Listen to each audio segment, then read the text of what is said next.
The needs are many, but the funding most of the times is not adequate. We sit down as a management we call it a budget allocation committee to prioritize the needs, and it is very difficult. We have 9 wards in the Department of Pediatrics.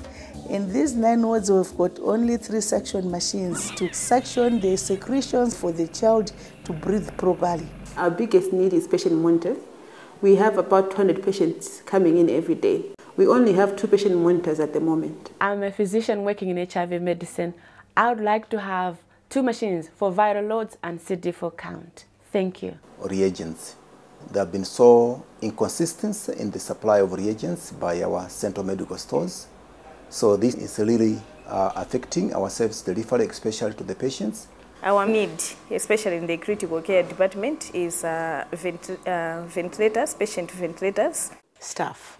We have plenty plus patients, but very few staff on the ground. By staff, I mean nurses, clinical officers, doctors, specialists. 1 ventilator costs about 60 million kwacha. A patient monitor costs 2.5 million kwacha. If I have 1 billion Malawi kwacha for the purchase of reagents, that will take me 6 months in operation without any interruption in the department. You're looking at how much does it cost to retain staff, so that even if their salaries are low, but if they need to put up an IV line, the cannula should be there, the tape should be there.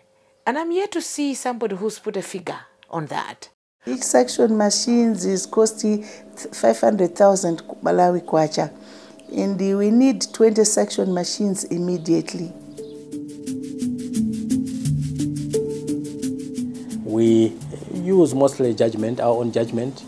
Practice on the ground. The management is composed of clinical heads of departments and matrons and administrators, meaning that our combined judgment hopefully moves us forward in terms of the allocations. Well, it's a give and take. If one head of department is vocal and maybe good at convincing, then he'll get part of whatever he came to get. Sometimes you do not have the evidence to say, if we fund this and leave out this, what will be the effect and the like. We have a business plan, which is costed, but because we're just overwhelmed with the needs, sometimes we overlook whatever activity we budgeted, and we tap from that, and you tap from another sub-item until you make it to what this doctor wants his department to be. So we really need health economics in all fronts, academically, but also implementation and policy making.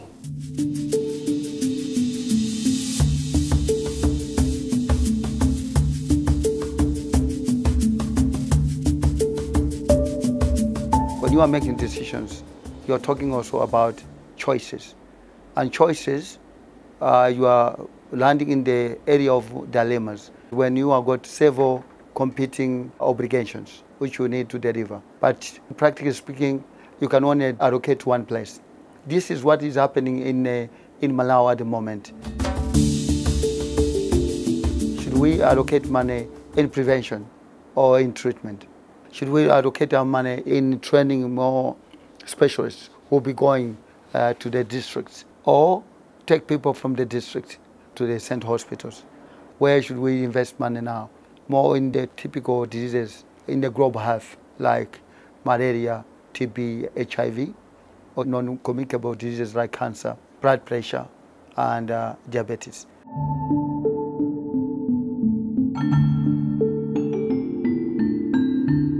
In health economics, we have a set of methods and tools to help decision makers determine the best way of using their resources in healthcare. There are 2 primary measures which tend to be used in practice. One is called the Quality Adjusted Life Year, the QALY, and the other is called the Disability Adjusted Life Year, the DALY. There are 2 objectives of healthcare. One is to extend the duration of individuals' lives, and the other is to improve the quality of their lives. And we bring both of those things together in the DALI or the QALY. With QALYs and DALIs, we can actually compare the health that would be generated, for instance, through spending on treatments of malaria, with the health that would be generated through prevention of TB or through surgical procedures. So it is, if you like, a composite measure of health. The metric of the QALY or the DALI can be used in a common way across preventions and treatments. These types of interventions are doing very different things, but their ultimate aim is common. It's about improving the health of the individuals who receive healthcare.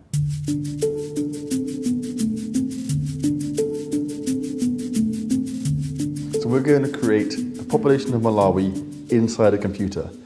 There'll be individuals, and they'll be being born, living their lives, getting diseases and dying. And we'll be able to experiment with offering that population in the computer different sets of interventions, and we can see which set of interventions tends to generate the most health for that population, which can be some kind of a guide as to what might be the best of interventions to deploy in the real Malawi.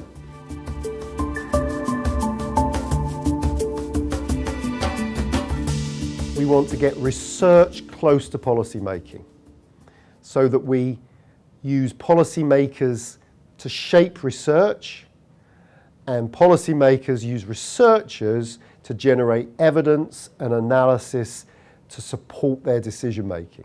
There's a lot of money that goes into doing research, but a lot of the time is research that's not context sensitive, it's not pragmatic. It's extremely sort of, it's at an arm's length from the realities of the decisions the researchers or the evidence is trying to inform. So the outcomes from economic analysis are not trying to tell the policymaker what to do. We're not prescribing the decision that should be taken, but we're trying to inform the process of policy making. We know that wrong decisions have got a cost, but also wrong values behind any decision are costly. To have an optimal decision, you need evidence, appropriate evidence, and the appropriate values.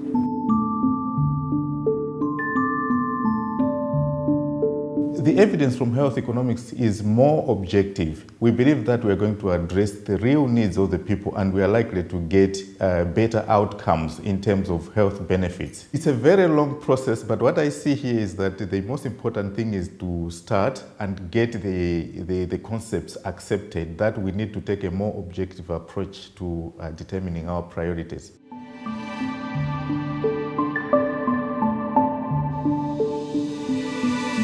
What we're trying to do now is strengthen the support we give to countries to contextualise those data that we've been coming out with. So instead of just taking the essential medicine list or the guidelines and directly implementing them, really working with them to say what's going to work for you, how is this going to work in your setting, what drugs do you need to procure, how are you going to do that, how are you going to make sure the services get to where they need to go.